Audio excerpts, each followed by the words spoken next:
What is up, guys, and welcome back to the channel. Today we're going to be talking about a fight that recently just happened between two top UFC welterweight contenders in Ian Garry and Carlos Prates. It was a very technical fight, the whole fight, but at the last few minutes of the fight, that's where all the chaos ensued, and that's where we're going to be talking about today. So Carlos Prates should have and could have won that fight against Ian Garry, and maybe not in the way that you think. So there's this stigma that goes around in MMA, which makes people think that if you hurt somebody, whether that's on the feet or the ground, that then you have to finish them on the feet, right? You see people all the time get cracked, they get knocked down, and then people complain whenever they engage in the grappling because they're like, oh, you should have finished it there. Very famous one, Kelvin Gastelum and Israel Adesanya. Although that's a pretty different scenario because maybe Kelvin Gastelum didn't have the grappling to be able to finish that fight. However, I think that that's a wrong stigma because in this specific fight, Ian Garry being able to stand back to his feet is actually what enabled him to survive and finish the fight without being finished himself.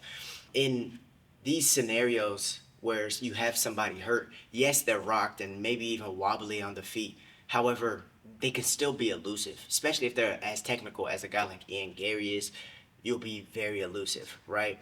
And hard to hit, and that means hard to finish. Now, keep in mind that the whole fight, Carlos Prates was showing great grappling. He was showing good takedown defense. He was showing good get-ups. There was some beautiful reversals in there. Whenever Ian would shoot a takedown, that was maybe even of the slightest bit sloppy. But he was showing good grappling, and then he hurt them in a specific position.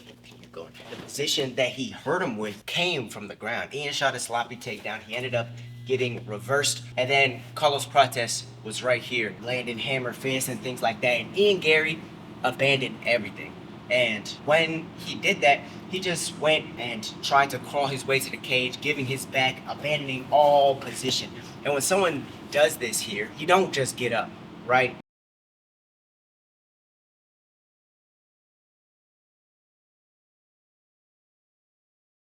When he did this, Carlos Prates kind of just put his hand on his back and like chased him to the cage, trying to finish him here. And then he had his back against the cage and he was like trying to finish him like that. But Ian was able to use the cage, get up, and then be very elusive and still be able to dodge these shots. However hard someone is to hit on the feet, they're that much easier to hit on the ground because they can't move. Not to mention that you also can't really get hit back or have any damaging shots land back. The percentage of you finishing that fight then increase. And this is more of a talking video than it is going to be showing any specific techniques. It's more of a theory and a thought process, right? If you have someone hurt and they're trying to get back to the feet, well, what did Ian Garry do right there? He gave his back. Okay, so let's figure this out. So he's in half guard, right? He eats a couple shots here. He starts turning his back, trying to get to the cage. Had Carlos Prates instead pulled himself in and looked to put hooks in, well, now he has more ways of finishing the fight than he originally gave himself. Now, if he puts his hooks in, he can use the strikes to get into some type of choke, or Ian might just turn to bottom out or whatever because he doesn't want to be choked out. And then you have unanswered ground and pound shots, which can also end in a finish. I can't even tell you how many times in amateur fights that I go to at least twice a month, or any pro cards, any of these local shows, I can't tell you how many times even an inexperienced grappler hurts somebody, whether that's on the feet or on the ground, via strikes, and it makes it that much easier for them to get a rear naked choke. I mean, the person, if they're not there, their knowledge of jiu-jitsu is not there. They're in survivability mode, which means their choke might be there, or if the choke's not there, the strike's gonna be there. If the strike's not there, the choke is gonna be. You know what I mean?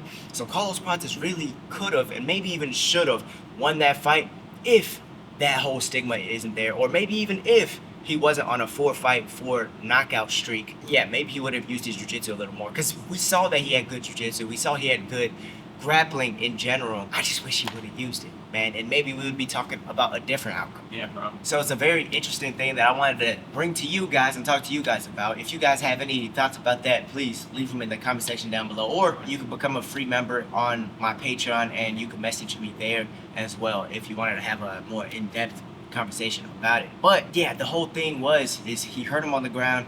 Ian Garry abandoned position, just trying to get away from the strikes as quickly as possible, gave his back, and Carlos Prates did not capitalize on it as he should have. And even taking position in this scenario, taking position, this probably takes less energy than trying to follow him, keep him pressed, and keep trying to hit him and chase him around and stuff like that while he's moving.